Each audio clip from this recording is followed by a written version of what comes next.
প্রিয় এইচএসসি পরীক্ষার্থী যারা অর্থনীতি পরীক্ষা দিবা তাদের জন্য আজকে আমি নতুন টপিক নিয়ে চলে আসলাম। সেটা হচ্ছে গিয়ে আজকে আমরা যে টপিক নিয়ে কথা বলবো সেটা হচ্ছে ক্রমহ্রাসমান প্রান্তিক উৎপাদন বিধি, সূচি এবং চিত্র। ঠিক আছে, ওকে, এটা হচ্ছে তৃতীয় অধ্যায়। তো আমরা জানি যে উৎপাদন বিধি হচ্ছে তিন ধরনের। সেটা হচ্ছে গিয়ে ক্রমহ্রাসমান প্রান্তিক উৎপাদন বিধি, দুই নম্বর হচ্ছে গিয়ে ক্রমহ্রাসমান গেল, তারপর হচ্ছে সমানুপাতিক প্রান্তিক উৎপাদন বিধি, এবং হচ্ছে গিয়ে ক্রমবর্ধমান প্রান্তিক উৎপাদন বিধি। তো তিন ধরনের উৎপাদন বিধি থেকে আমরা আজকে যেটা শিখবো সেটা হচ্ছে ক্রমহ্রাসমান প্রান্তিক উৎপাদন বিধি, সূচি এবং চিত্র অঙ্কন। ঠিক আছে, তো এখানে হচ্ছে কি সূচি এখানে দেখো ভালো করে, যে আমি ভালো করে আগেও বলেছি লাস্ট ক্লাসে যে ক্রমহ্রাসমান প্রান্তিক উৎপাদন হচ্ছে গিয়ে ওইটাই যেখানে দেখবা যে প্রান্তিক উৎপাদন যে আমাদের সূচি আছে বা যে আমাদের কলাম আছে সেখানে কিন্তু ক্রমান্বয়ে কি হচ্ছে, এখানে প্রান্তিক উৎপাদনটা মানে হ্রাস পাচ্ছে, মানে কমতেছে। এখানে কমতেছে না 50, 40, 30, 20, মানে আমি যখন প্রতিবার যখন আমি শ্রমটা বাড়াচ্ছি, মানে শ্রম বা মূলধন সে যেটাকে বলি আমরা, মানে উপকরণ যেটাকে বলি, উপকরণ খরচ, উপকরণ উৎপাদনের উপকরণ হচ্ছে কি দুটি বা চারটি। তো চারটি থেকে আমরা এখানে ধরবো কি শ্রম এবং মূলধন। তো শ্রম এবং মূলধন যেটা, এটা যখন আমি প্রাথমিক অবস্থায় যখন আমার 1 একক ছিল, 1 একক, তো এটা 1 এককে কিন্তু আমার মোট উৎপাদন এবং প্রান্তিক উৎপাদন হচ্ছে 50-50 ছিল। কত ছিল? 50-50। ঠিক আছে, আচ্ছা, যখন আমি হচ্ছে গিয়ে 2 একক করলাম, মানে শ্রম বা মূলধন যেটা আছে, যেমন মানে উপকরণের খরচ যেটা, সেটা যখন আমি বাড়িয়ে দিলাম আরো 1 একক হলো 2 একক, 1 একক থেকে 2 একক হয়েছে, তখন কিন্তু আমার প্রান্তিক উৎপাদনটা কিন্তু কিভাবে কমে যাবে। এটা কিসের নিয়ম? এটা কেন কমবে? কারণ হচ্ছে কি ক্রমহ্রাসমান প্রান্তিক উৎপাদনে কিন্তু এটা কমবে, ক্রমবর্ধমানে এটা বাড়বে, ক্রমহ্রাস মানে সমানুপাতিকে কিন্তু এটা সমান থাকবে। তো আমরা অন্যান্য যে সূচিগুলো আছে সেগুলো যে আমরা দেখবো যে কিভাবে এগুলো কাজ করে। তো ক্রমহ্রাসমানে কিন্তু প্রান্তিক উৎপাদন কিন্তু কমতে থাকবে। যখন আমার প্রতি একক যখন বাড়বে, আমি যখন মানে শ্রমের পরিমাণটা বাড়াবো বা হচ্ছে কি আমি উপকরণের খরচটা বাড়াবো, তখন কি হচ্ছে প্রান্তিক উৎপাদনটাও কমতে থাকবে। ক্রমহ্রাসমান যে প্রান্তিক উৎপাদন বিধি আছে এই বিধিতে এখানে 50, 40, 30, 20 এরকম কমতে থাকবে। এটা দেখলেই কিন্তু বুঝতে পারবা যে এটা ক্রমহ্রাসমান প্রান্তিক উৎপাদন বিধি যদি কমে। আর এখন আমরা এই যে মোট উৎপাদনটা এটা কিন্তু বাড়বে, এটা বাড়বে, কিন্তু প্রান্তিক উৎপাদনটা কিন্তু কমতে থাকবে, লাস্ট পর্যায়ে কিন্তু সর্বনিম্ন হয়ে যাবে। ঠিক আছে, তো এটা আমরা কিভাবে বের করব? এই যে 50-এর সাথে আমি 40 যেটা আছে এটা আমি যোগ করব, যোগ করে কিন্তু আমরা পরেরটা বের করব। ঠিক আছে, তো এটা কত হবে? আমাদের যোগ করলে হচ্ছে কি 90 হয়ে যায়। কত আসে? এই যে আমরা দিব যে এখানে 90, তারপর 90 এর সাথে আমি 30 যোগ করি, তাহলে কত আসছে? আমরা যেভাবে ক্রমযোজিত গণসংখ্যা যোগ করতাম সেম একইভাবে 120 হয়ে যাবে এখানে। তারপর হচ্ছে কি যখন আমি 20 যখন আমি এটার সাথে যোগ করব তখন এটা 140 হয়ে যাবে। ওকে, তাহলে আমাদের সূচি রেডি। সূচি কি? যে ক্রমহ্রাসমান প্রান্তিক উৎপাদন বিধি সূচিটা আমাদের রেডি। এটা কিভাবে আমরা বুঝবো যে এটা ক্রমহ্রাসমান প্রান্তিক উৎপাদন বিধি সূচি? যে আমরা যদি দেখি যে প্রান্তিক উৎপাদন যে কলাম আছে সেটা যদি দেখি যে লাস্ট পর্যায়ে মানে কমতে কমতে যখন সর্বনিম্ন হয়ে যায়, মানে এখানে সর্বনিম্ন কত? 20, এটা কমে গেছে না? তার মানে কি এটা ক্রমহ্রাসমান প্রান্তিক উৎপাদন বিধির সূচি। তো এখান থেকে আমরা দুটি চিত্র আঁকবো, একটা হচ্ছে মোট উৎপাদন, এটা হচ্ছে প্রান্তিক উৎপাদন, দুইটা চিত্র আঁকবো। ঠিক আছে, তাহলে চলো আমরা কাজ করি। প্রথমে আঁকবো আমরা মোট উৎপাদন, তারপর প্রান্তিক উৎপাদন। এখানে আঁকবো আমরা মোট উৎপাদন রেখা, এখানে আঁকবো যে আমরা প্রান্তিক উৎপাদন রেখা।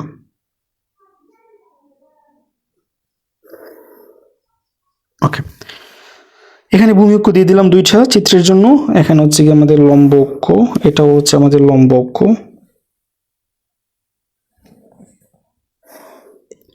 আমরা কিন্তু এখানে একক, 2 একক, 3 এককের পরিবর্তে আমরা 100 টাকা, 200 টাকা, 300 টাকা, 400 টাকা এরকম শ্রম বা আমাদের উপকরণের যে এটা টাকার মাধ্যমে আমরা কিন্তু প্রকাশ করতে পারি। এখানে 100 টাকা বাড়ালাম প্রথমে, তারপর আমি 200 টাকা যখন বাড়ালাম, যখন উপকরণ বা শ্রম মূলধন, তখন কিন্তু আমার কিন্তু কি হবে? এটা কিন্তু বাড়বে না, এটা কমে যাবে। ঠিক আছে, 300 টাকা কমে যাবে, 400 টাকা, মানে আমি যতই দাম বাড়াই কিন্তু আমার কি হবে? উৎপাদনটা, প্রান্তিক যে উৎপাদনটা এটা কমে যাবে, কমতে কমতে যখন সর্বনিম্ন হয়ে যাবে। তো এটা হচ্ছে আমাদের ক্রমহ্রাসমান প্রান্তিক উৎপাদন বিধির, এটা হচ্ছে কি আমাদের স্পেসিফিকেশন বা বৈশিষ্ট্য। ওকে, তো আমরা এখানে দিয়ে দিলাম যে এখানটা হচ্ছে আমাদের 0, এটা হচ্ছে আমাদের 0, এটা হচ্ছে আমাদের x, এটা হচ্ছে y, এটা হচ্ছে কি y, এটা হচ্ছে x, দুইটা চিত্র। এটা হচ্ছে এখানে আঁকবো আমরা মোট উৎপাদন, এখানে আঁকবো প্রান্তিক উৎপাদন। তো মোট উৎপাদনের জন্য আমার কি কি লাগবে? মোট উৎপাদনের জন্য শ্রম যেটা আছে 1, 2, 3, 4, তো এটা আমরা ভূমি অক্ষে, দুইটাতে কিন্তু সেম ভূমি অক্ষে ধরবো। ঠিক আছে, তো এইটা আমরা এইভাবে ধরি, একটু দেখি কত আসে। আচ্ছা, এখানে একটু বেশি চলে আসবে।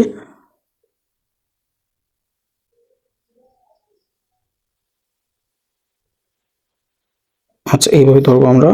এই যে এটা হচ্ছে আমাদের 1 2 3 4 না, এটা সুন্দরভাবে এইভাবে করলে 1 2 3 4, 1 2 3 4।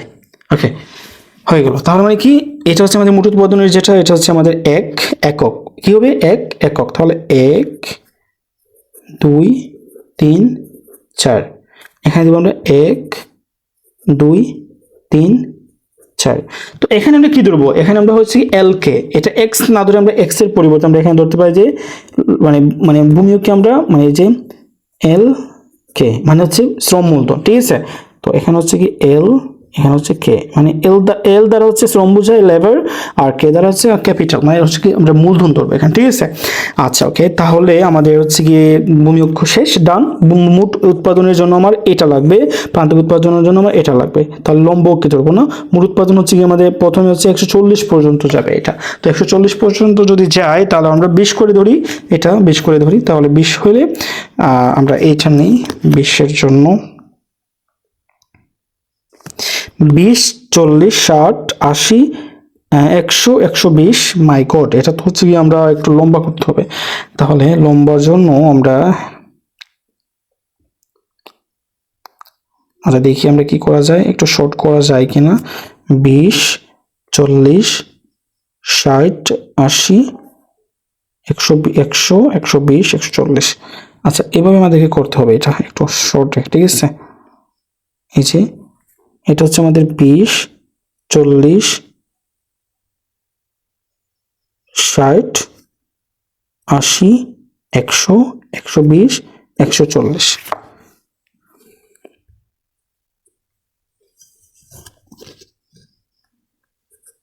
বিশ, তারপর কি, তারপর হচ্ছে গিয়ে আমাদের 40 60 80 100 120, তারপর হচ্ছে গিয়ে 140 না, 140। এটা হচ্ছে কিন্তু আমাদের এক, ঠিক আছে, এটা হচ্ছে আমাদের এক, এটা এক 140। আচ্ছা ওকে, এটা দিয়ে দিলাম। তারপর হচ্ছে এখানে হচ্ছে আমাদের প্রান্তিক উৎপাদনের জন্য লাগবে 20 থেকে তার 10 10 করে আমরা নিতে পারি, এটা খুব সুন্দর করে নেওয়া যাবে যে এইভাবে 10 20 30 40 50 না, 10 20 30 40 50, 10 20 30 40 50। ওকে, আমাদের রেডি হয়ে গেল। আমাদের যে এখন আমরা রেখাগুলো নিয়ে নেব যে কিভাবে। প্রথমে হচ্ছে গিয়ে আমার যখন এক মোট উৎপাদনে, তখন হচ্ছে মোট উৎপাদন শ্রম যখন এক, মানে উপকরণ যখন এক, শ্রম যেটা উপকরণ তো আমরা শ্রমই বলি, তো হচ্ছে গিয়ে একক যখন তাহলে 50, তাহলে 1 50 না, তাহলে 1 50 হচ্ছে গিয়ে আমাদের 50টা হবে গিয়ে 40 এবং 60-এর ভিতরে না, 40 এবং 60-এর ভিতরে হচ্ছে 50, তাহলে এটা হচ্ছে আমাদের 50, তাহলে 1-এ 50, এটা হচ্ছে আমাদের 50।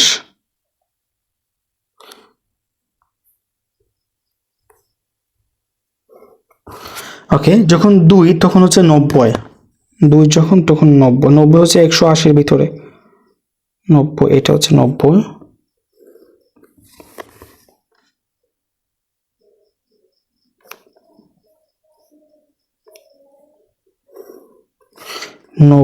আচ্ছা তারপর হচ্ছে কি যখন হচ্ছে কি 3 তখন 120 না, যখন 3 120, তাহলে 120 হচ্ছে কি এটা।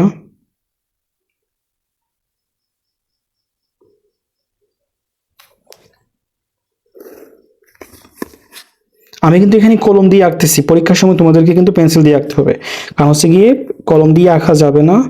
আর আমি এখানে কলমটা দিয়ে আঁকতেছি কারণ হচ্ছে কি যাতে খুব সুন্দর করে ভিডিওতে এগুলো ভাসে, ঠিক আছে। আচ্ছা তারপর হচ্ছে গিয়ে 4 যখন তখন হচ্ছে গিয়ে 140 140, এটা 4।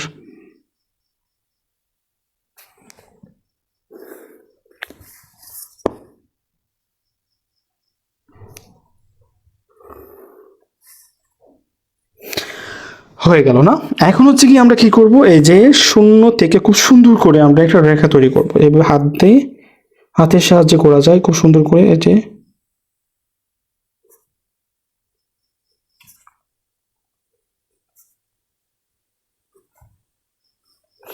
ওকে, এটা হচ্ছে এই যে রেখা আঁকলাম, এটা হচ্ছে আমাদের টিপি রেখা, মানে হচ্ছে মোট উৎপাদন রেখা, ঠিক আছে। এটা হচ্ছে আমাদের মোট উৎপাদন রেখা, মোট উৎপাদন।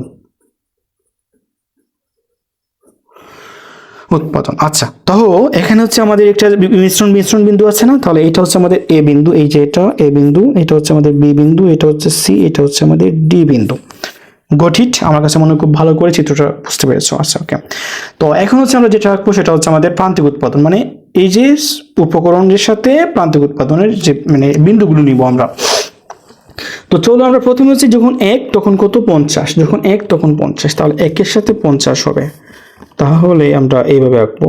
এটা কাইন্ড অফ চাহিদা রেখার মতো হবে আমার কাছে মনে হয়, সবাই জানি না যে চাহিদা রেখার মতো হবে এটা। আচ্ছা 1-এ 50, এটা হচ্ছে বেশি থেকে কমবে। আচ্ছা, তারপর হচ্ছে কি যখন 2 তখন 40, তার মানে কি আমরা বুঝতে পারছি যে এইরকম কমে কমে যাবে।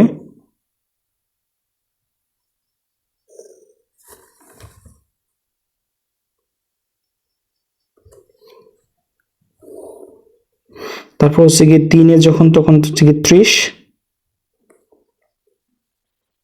40, 30, তারপর হচ্ছে কি 20। আচ্ছা,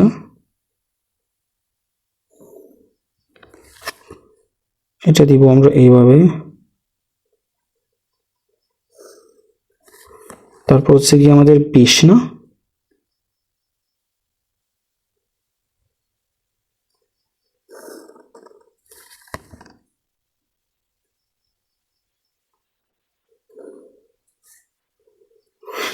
ওকে আমাদের রেখাগুলো হয়ে গেল। এখন আমরা রেখাটা টান দেব এইভাবে, চাহিদা রেখার মতো আমরা দ্বিতীয় যে চাহিদা রেখা আঁকতাম ঠিক একইভাবে এটাকে টান দিয়ে নিব, মিলিয়ে নিব প্রত্যেকটা বিন্দুকে।